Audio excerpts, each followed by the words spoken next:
Selamat malam teman-teman Bakudaya yang sudah join di live kita malam ini. Malam ini kita mau bahas apa ya Mbak Pepi dan Mbak Reni? Mungkin dijawabnya nanti saja setelah aku menyerahkan sesinya. Malam ini topiknya adalah Harmonious Industrial Relation through Employee Participation. Kita langsung masuk ke sesi sharingnya yang akan dipandu oleh kakak-kakak moderator yang keren ini. Aku serahkan. Thank you. Emang paling enak menyerahkan. Iya dong. Diterima nggak? Kita terima. Oke, ya. Tema kita tadi kata Kiki, building harmonious relation through employee participation. Ini areanya lebih ke industrial relation ya, Mbak Reni ya. Makanya untuk malam ini lebih baik kita langsung undang aja ahlinya ya Mbak Ren. Aku excited banget untuk belajar karena pengetahuan tentang industrial relations masih sangat sedikit sekali. Yes. Aku juga, makanya tema yang bagus ini benar-benar lebih baik langsung saja kita minta nih teman aku namanya Diana Manalu, backgroundnya memang industrial relation banget ya. Dia ini emang expertnya di situ nih Mbak Ren. Sampai dia tuh pengen banget karirnya, maksudnya di area HR-nya tuh berpindah, nggak hanya di industrial relation, tapi tetap ditarik lagi karena memang ahlinya di situ. Cinta sejati jangan-jangan. Benar. Nah, Mbak Diana ini backgroundnya juga sekolahnya hukum, kemudian ngambil S2 dan sertifikasi di berbagai area yang terkait dengan industrial relation. Jadi memang expertnya banget lah. Nah, Kiki, boleh nggak langsung di-invite Mbak Diananya? Udah aku invite. On proses lagi diterima. Mbak Dianya udah gabung sebenarnya di live ini. Sudah sedang menonton kita.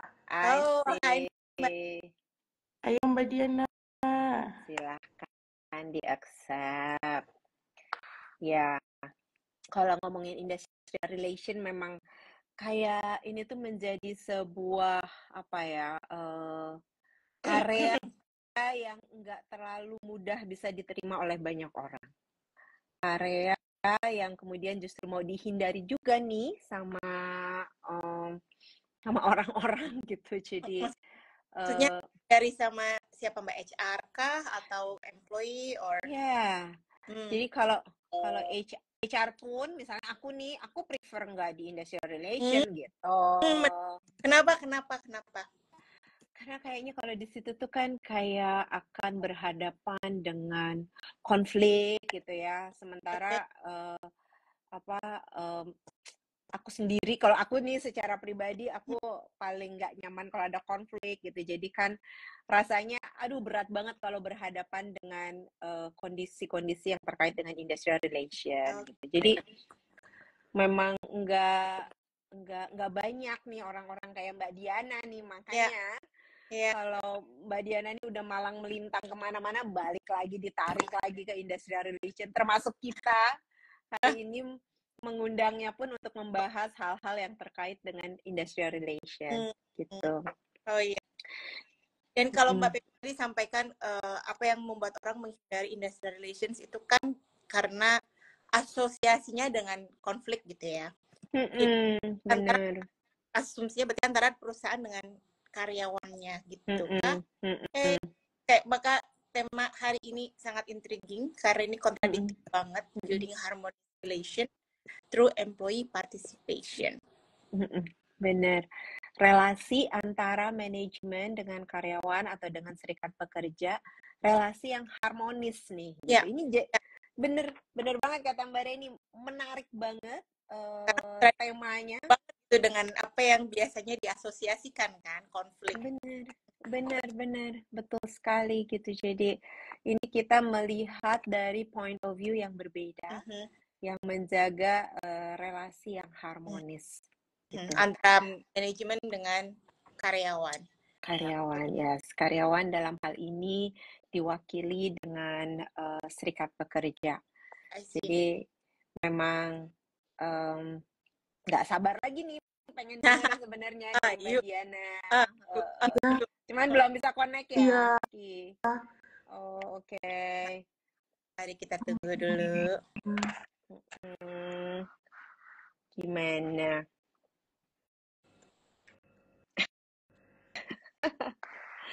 Mbak Ren, kalau Mbak Reni sendiri nih ya, dari pengalaman bekerja di organisasi gitu, terus pandangan Mbak Reni tentang hubungan industrial itu seperti apa? Oke, untuk menjawab itu sebenarnya aku punya pertanyaan yang sangat burning question nih ke Mbak Pepi dulu sebelum aku bicara. Karena aku punya satu pengalaman yang aku bekerja di perusahaan yang cukup lama. Perusahaannya ada unionnya. Dan union serikat pekerja ini sangat vokal aku pikir dalam memastikan hak-hak karyawan atau membela karyawan jika ada dispute gitu ya. Dan yang aku tahu sih love hate relation gitu. Ini kayak dari manajemen dan karyawan ada hubungan benci-benci cinta gitu yang setahu aku waktu itu kayaknya tiap periode tertentu berkumpul merundingkan perjanjian kerja bersama gitu, hal-hal apa saja yang bisa dijaminkan sama perusahaan. Namun di perusahaan joint venture terakhir yang aku join bahkan tidak ada union gitu, tidak ada serikat pekerjanya. Maka pertanyaan aku adalah, oke, fungsi industrial relations di HR itu bagaimana sih normalnya, apakah ada di semua perusahaan atau enggak, dan apakah hanya perusahaan yang bersifat industrial saja yang punya atau gimana, itu menarik. Mungkin ini general, mungkin Mbak Pepi bisa menjawab. Wow. Kan belum sangat spesifik ya, ini general HR. Aku nodong aja nih. General HR tapi burning question. Oh no, nanti aku yang terbakar. Ya, memang akhirnya Mbak Cantik. Something come up. Tapi udah oke kan, udah join kan? Nah, Mbak Reni langsung aja tanyain tuh ke Mbak Diana, jangan. Mbak, tadi aku nanya ke Mbak Pepi. Mbak Diana deh, kalau belum sempat dengar aku ulang. Aku sempat bekerja di perusahaan manufaktur industri yang ada serikat pekerja dan ada fungsi HR yang industrial relation. Tetapi perusahaan lain yang aku join, which is dia manufaktur juga, tapi tidak di Indonesia, tidak punya serikat pekerja. Dan aku nggak yakin kalau di dalam HR-nya ada fungsi industrial relation. Maka pertanyaannya, apakah industrial relation itu common gitu, normally ada di semua HR perusahaan, atau ada syarat-syarat tertentu dari perusahaan, misalnya industrial gitu kan, yang industri yang bisa punya IR? Gitu. Sebetulnya call-nya datang dari si perusahaan nih sesungguhnya ya. Apakah dia mau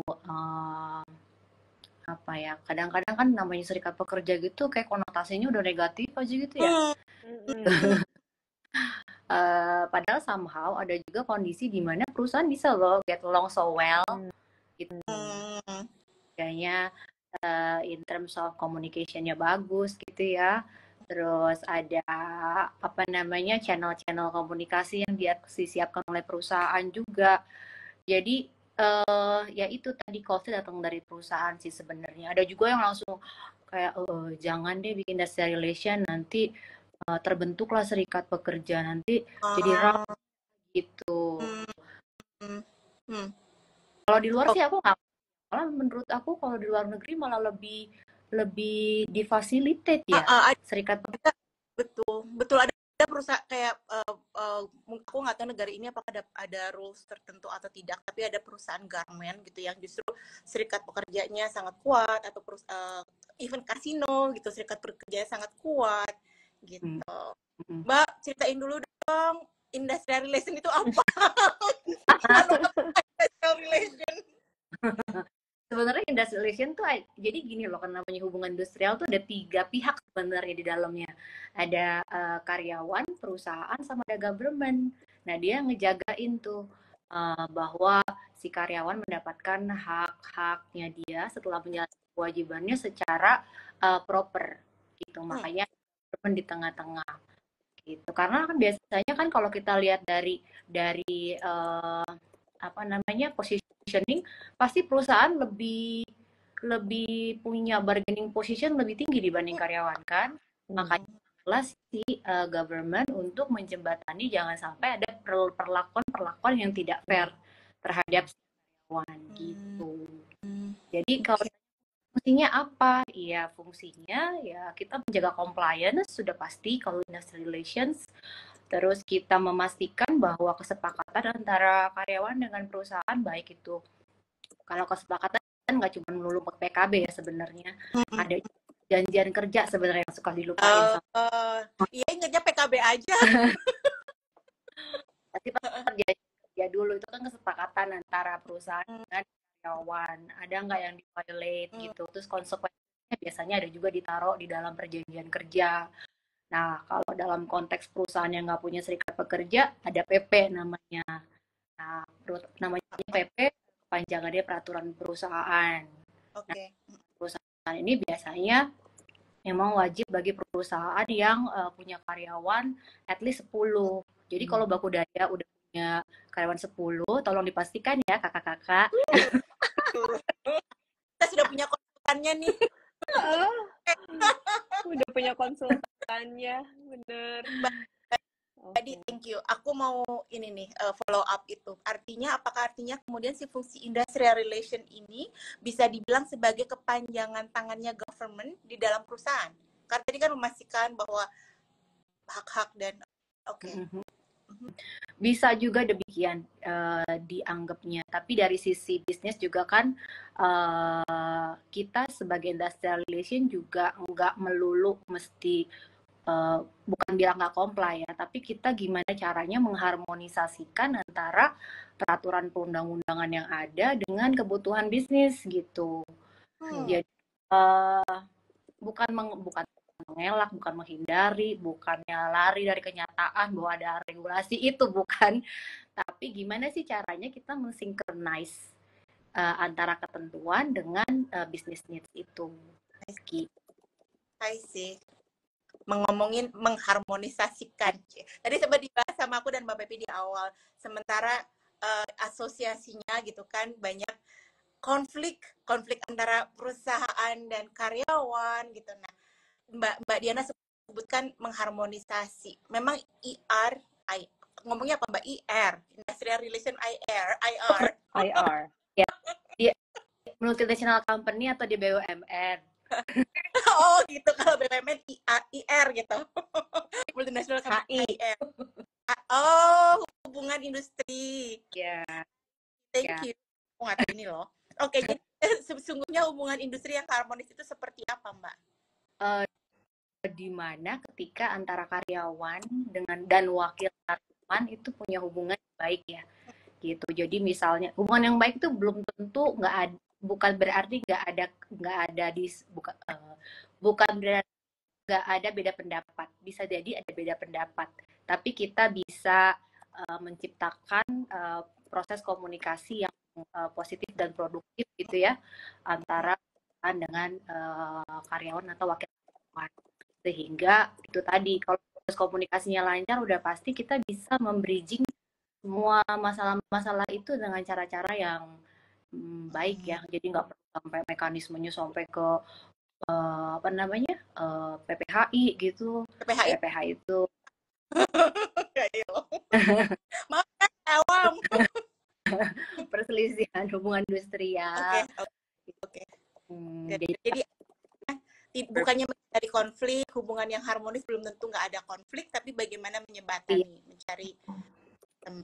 Oke. Caranya gimana Mbak dapat menciptakan hubungan yang baik? Nah lo. Banyak sih sebenarnya kegiatan-kegiatan kita bisa lakukan juga sih sebenarnya untuk dapetin. Karena pertama tuh trust dulu ya. Kalau misalnya karyawan atau wakil karyawan udah trust sama wakilnya manajemen atau manajemen, itu lebih mudah.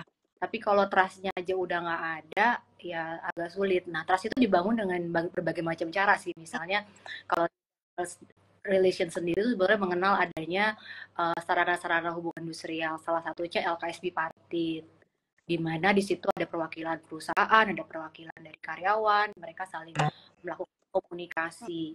Komunikasinya sebenarnya kalau aku sih sarankan bentuknya informal aja sih ya, nggak perlu formal-formal. Malah itu malah lebih efektif kalau menurut aku, karena kalau formal tuh jadi kaku ya, sedang duluan gitu. Tapi kalau formal kita bisa lebih leluasa dan kita juga bisa saling mengenal satu lebih baik sih sebenarnya. Itu makanya kalau di perusahaan ada perusahaan lama itu bikin PKB gitu ya, di tempat yang di luar, di tempat yang informal gitu ya. Oke, paham. Thank you. Biasanya terjadi dari ruangan sih sesungguhnya. Oke. Terus kalau sekarang tuh lagi banyak nih company-company yang bikin komunitas. Nah, salah satu channel sebenarnya untuk kita berkomunikasi dengan teman-teman gitu. Di sini tuh kita ya kayak tadi formal ya. Jadi dengan hobi atau interest yang sama, kita mungkin lebih cepet ya. Namanya juga kalau kita ketemu orang-orang yang sepikiran, apa ya, kesenangannya sama gitu, itu kan lebih mudah sih. Oke. Terus bisa juga dengan kegiatan-kegiatan kerohanian atau aktivitas olahraga. Itu tuh karena sekarang lagi booming banget ya olahraga. Itu juga jadi salah satu way out untuk kita bisa menjalin komunikasi. Jadi udah nggak pakai cara-cara lama lagi deh, gitu yang udah formal itu mari kita tinggalkan ya saudara-saudara. Jadi lari bersama sambil membahas gitu ya Mbak? Itu bisa ya, sambil lari sambil jogging udah ngos-ngosan. Oke, jadi gimana ngomongnya aja udah susah. Jangan salah, aku pernah melakukannya saudara-saudara. Oh my god. Keliling GBK, lumayan loh, 2,5 kilo. Wow, hebat Mbak.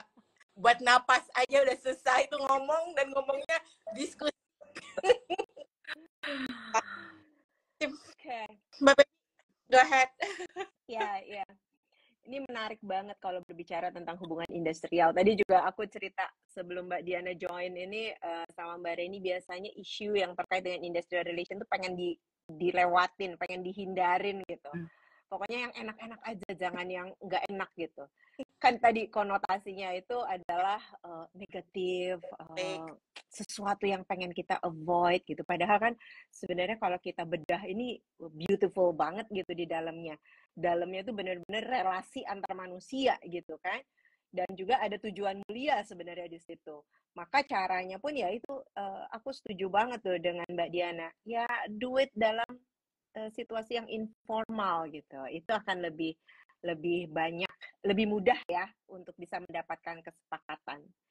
Nah, berbicara tentang industrial relation, terus kemudian kita ketemu fakta nih Mbak Diana di tempat kita kerja.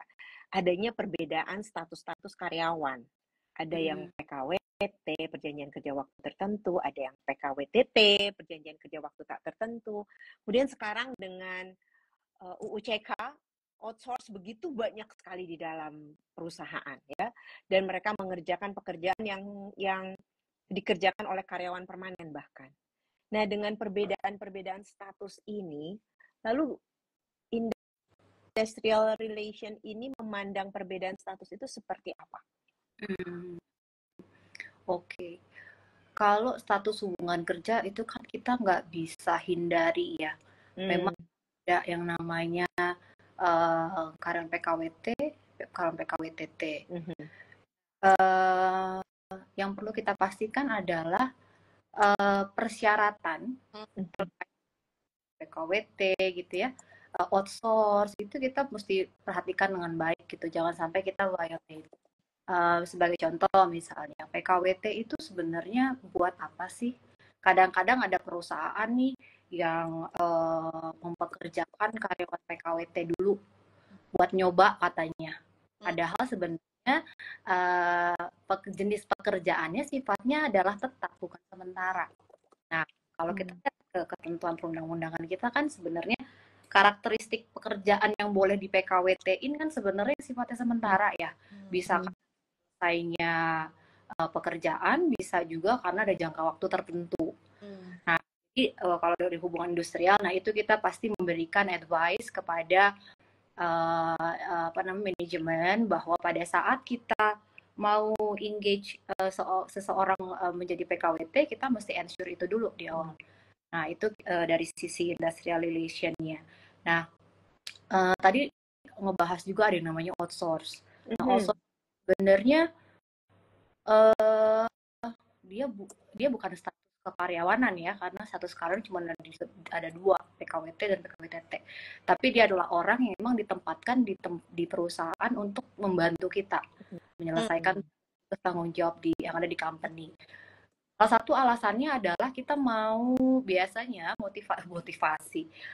Intensinya salah satunya adalah kita mau mindahin resiko sebenarnya si perusahaan. Gitu kan, kita nggak harus manage dia secara kan pasti kalau headcount yang udah fix kita mesti develop, kita mesti contoh misalnya kalau di PKWT kita mesti ensure dia periodenya jangan sampai lewat. Nah, ini kan semua resiko-resiko itu kita berikan kepada pihak ketiga. Nah, itu jadi masukan dari IR kepada manajemen juga untuk bisikin mereka, jangan sampai ya kita mau ngalihin resiko malah kita jadi beresiko gitu. Sering. Ya, betul. Karena sebenarnya, pasca UU CK itu kan jenis pekerjaan yang boleh di-outsource kan itu ada 2, dulunya sebelumnya kan gitu ya. Yang core dan non-core gitu kan. Nah, yang boleh di-outsource kan adalah yang non-core. Nah, pasca UCK yang non-core itu jenis-jenisnya mau dirubah tuh. Kalau dulu ada 5 jenisnya tuh, ada catering lah, security gitu ya. Ada beberapa lagi saya udah lama banget tuh, Permen tahun 2000 Permen 12 tahun 2012 tuh kalau nggak salah. 19 tahun 2012. Nah sekarang si UU CK itu bilang bahwa dia nanti akan dalam PP-nya dia bilang dia akan ngatur lagi nanti jenis-jenis pekerjaan apa saja yang kategori non-core itu, dan itu kita belum keluar sih sampai hari ini. Nah, nanti mungkin pada saat implementasi kita mesti ensure lagi, ngecek lagi apakah itu udah keluar apa belum. Jangan sampai kita outsource-kan pekerjaan yang bersifat core gitu. Nah, kalau misalnya tadi kita mempekerjakan outsource di pekerjaan yang bukan non-core, kaitannya dengan hubungan industrial yang harmonis akan seperti apa, Mbak Diana? Ya itu, seringkali kita kayak dilematis ya Mbak sebenarnya.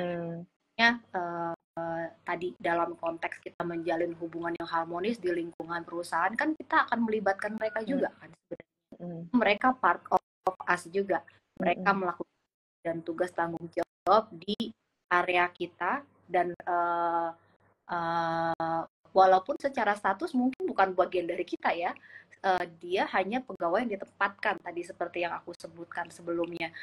Cuman kalau kita namanya membina sebuah hubungan yang harmonis, kita nggak bisa tuh mengignore ada bagian sana yang nggak perlu kita terlalu perhatikan. Kita harus engage semua sih menurut aku, karena dampak dari contoh misalnya orang-orang yang terignore itu kan mereka jadi merasa kayak kok gue jadi kayak kasta terendah di perusahaan kan, jangan gitu juga gitu. Jadi kita tetap melibatkan mereka dalam program-program aktivitas. Nah kebetulan aku di company yang sekarang tuh kita ngelibatin banget tuh mereka, even kayak rekreasi pun juga mereka kita involve gitu.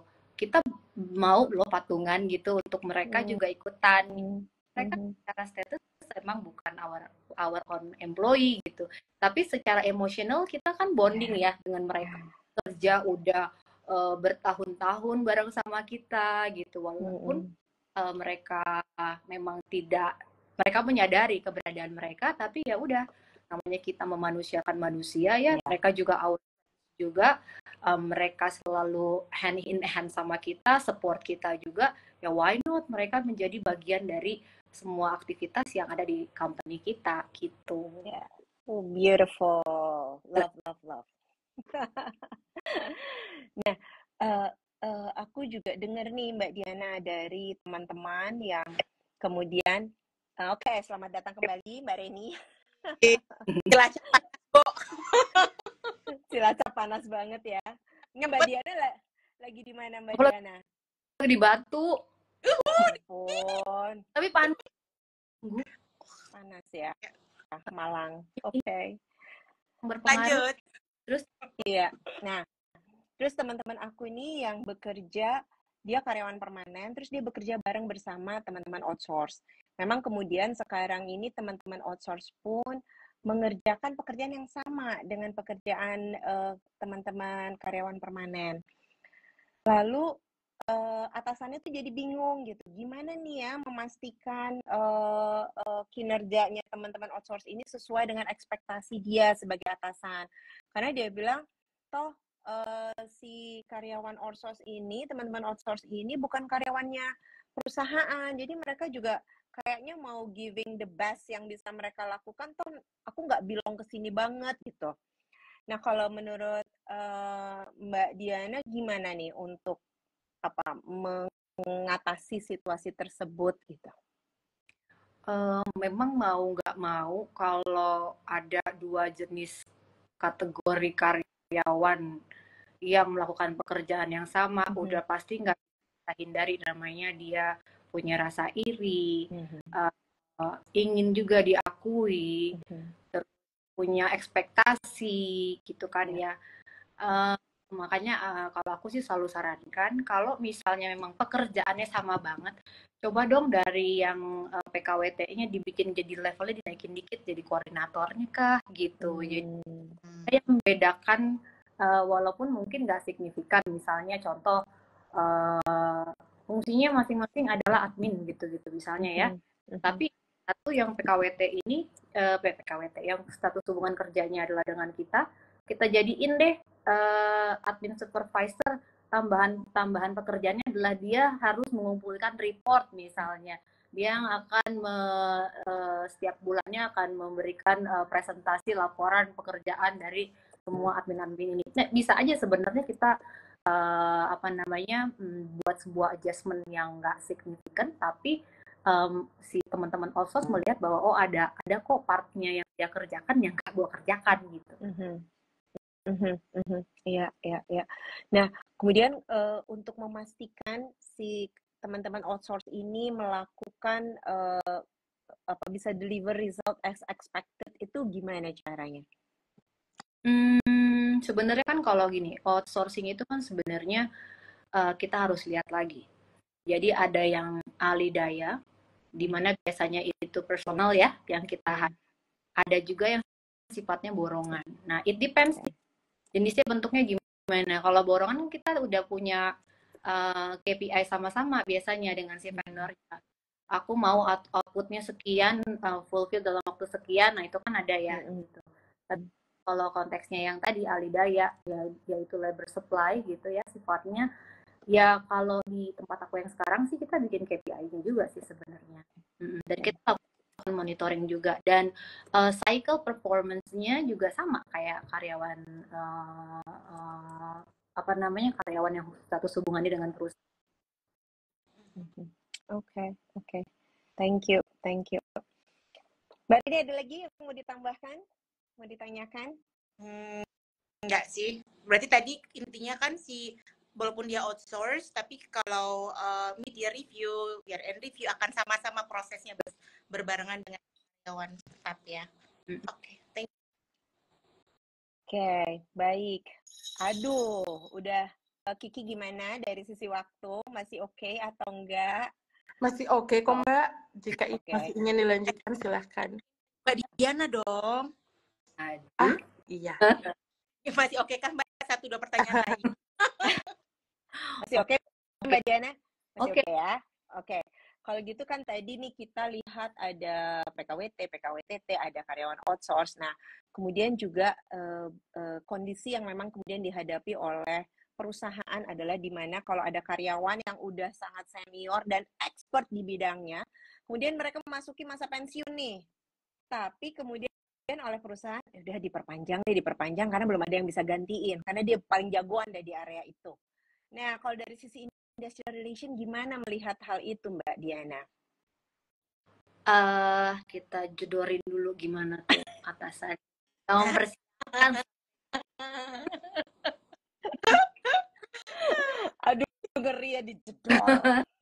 Regenerasi dalam organisasi ya menurut aku gitu. Jadi berikanlah kesempatan kepada yang masih muda-muda ini. Untung gue nggak terlalu muda ya. Sebenarnya ada SEMA, Surat Edaran Mahkamah Agung, yang implicitly bilang bahwa nggak apa-apa sih sebenarnya kita mempekerjakan kembali karyawan yang sudah pensiun dengan kondisi bahwa pada saat dia selesai hubungan kerjanya, dia berhak atas penghargaan masa kerja. Nah, penghargaan masa kerja itu tombolnya keluar pada saat dia 3 tahun. Oh, I see. Gitu. Jadi seperti apa prakteknya? Kalau undang-undang tuh ngaturnya tuh di tahun ketiga dia keluar tuh penghargaan masa kerja, sehingga disarankan kalau misalnya emang terpaksa banget nih harus mempekerjakan karyawan pensiun less than 3 years, karena kita harus bayar uang penghargaan masa kerja. Lalu yang kedua adalah kita, karena itu kan nggak diatur ya secara eksplisit dalam ketentuan perundang-undangan. Jadi kita atur dalam ketentuan otonom kita di perusahaan, yaitu PP dan PKB. Jadi aturan yang kita buat untuk menjembatani itu bahwa boleh adanya karyawan pensiun gitu dengan kondisi maksimum kita mau hiring, kita bisa hiring sampai maksimum 3 tahun. Nah, kita tuliskan dia tuh di PPPKB kita. Tapi memang ini jadi dilematis juga, karena kalau digituin, ditaruhin, nanti si user-user oke, boleh ternyata gitu kan, jadi rame-rame dia itu. Ya tergantung dari kebijakan dari masing-masing company aja kira-kira gitu. Kalau mau saklek banget enggak, ya mendingan jangan diatur. Biasanya kadang-kadang company juga, gue tetap mau dibuka tapi gue nggak mau diomongin gitu, gimana caranya? Ya udah, lu atur aja, nanti ketika ada yang mau lu pakai perjanjian konsultan misalnya gitu. Kita melalui mekanisme ke procurement, udah nggak ada urusan. Tiba-tiba terdepak semua jeger. Iya, kaget juga. Oke. Ini kayaknya ada sesuatu yang apa ini ngomongin saya? Kill it. Kamu nggak tahu, gitu. Situ nggak tahu. Aduh, oke. Lanjut tadi, jadi pencerahan tuh boleh misalnya dilakukan dengan cara lain yang tidak melibatkan SDM gitu ya, misalnya pakai consultancy dengan procurement gitu ya Mbak. Itu yang kalau yang sudah pensiun. Thank you. Cuman tadi belakangnya kayaknya langsung kepotong aja. Bilang apa UMR ya, UMR. Oh.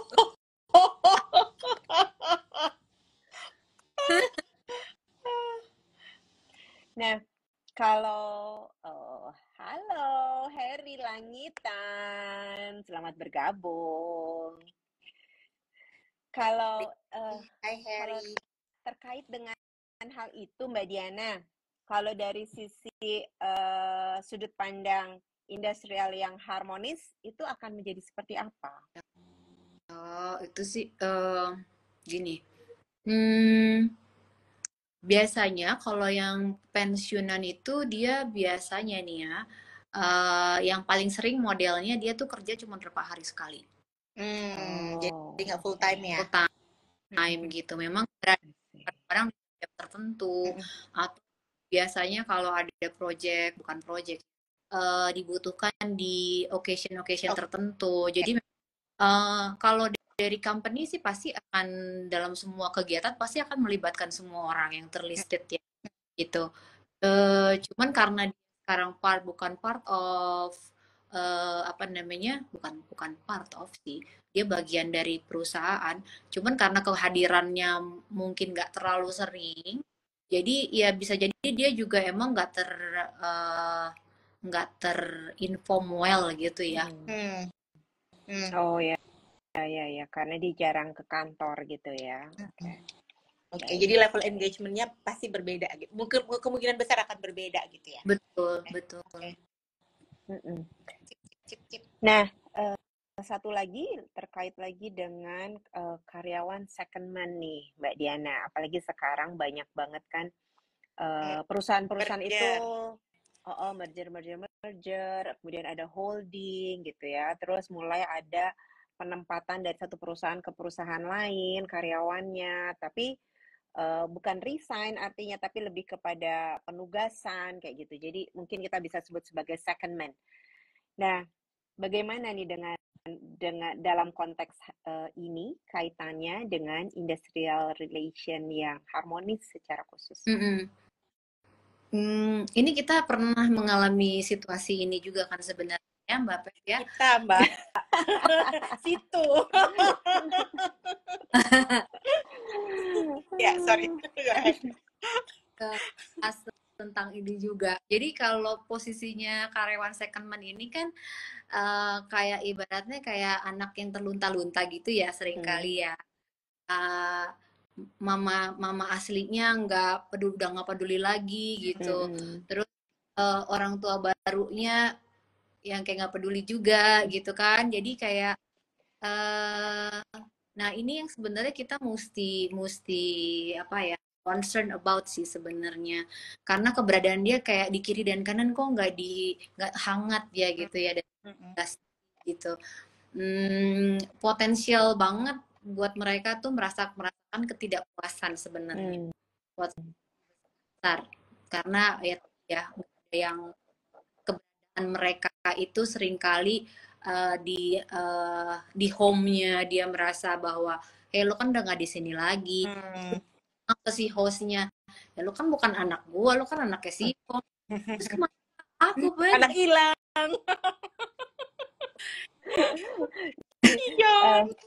Mbak Diana menghayati banget sih, pernah ya? Ya. Oke, pola hubungan penugasan lintas entitas ini kan pola penugasan yang emang nggak diatur di ketentuan perundang-undangan juga sebenarnya. Tapi walaupun pola seperti ini sebenarnya udah cukup lama. Kalau di mungkin kalau di oil and gas company ini udah common banget secondment ini.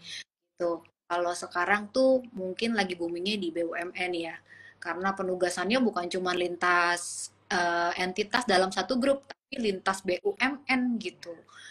Nah, jadi kita mesti ngejagain banget nih anak-anak yang emang berasal dari rahim kita. Kalau menurut aku tetap di-engage gitu. Walaupun ya ditempatkan di host juga tetap menurut aku juga wajib untuk meng-engage dia juga. Karena emang dia for the beneficial of the host gitu. Jadi mau nggak mau ya tetap anggap anak aja gitu sama gitu ya. Despite of dia adalah bukan anak kandung, anak angkat gitu. Nah kita kan juga as a parent kan juga begitu ya. Kalau kita punya apa namanya udah berkomitmen untuk ngambil anak-anak ya kita harus jagain juga gitu sebenarnya. Oh, it's a very good analogy. Clap. Oke, baiklah. Ini kayaknya benar-benar daripada kita terdepak kembali oleh mari kita mendepakkan diri.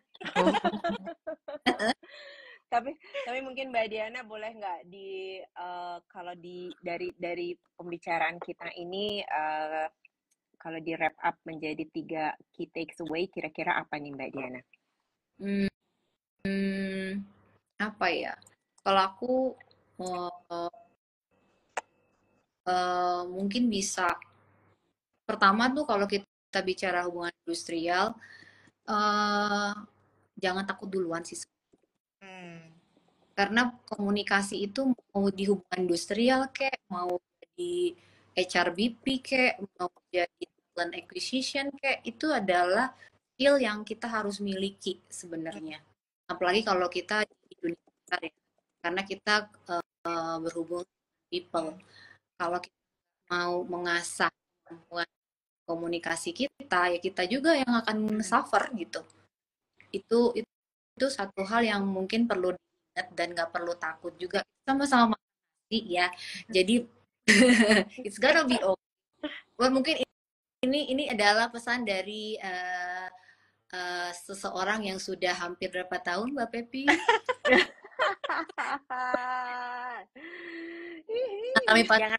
Jangan sebut angka. Oh, itu sebenarnya karena di awal aku denger kan Mbak Pepi sama Reni tuh ngomongin soal, aduh, industrial relation tuh udah langsung, males banget. Tuh betul. Di luar tuh dibayar mahal loh. Ya karena itu gitu kan, karena emang malas, maka dia harus perlu dibayar mahal supaya termotivasi mau mengerjakannya.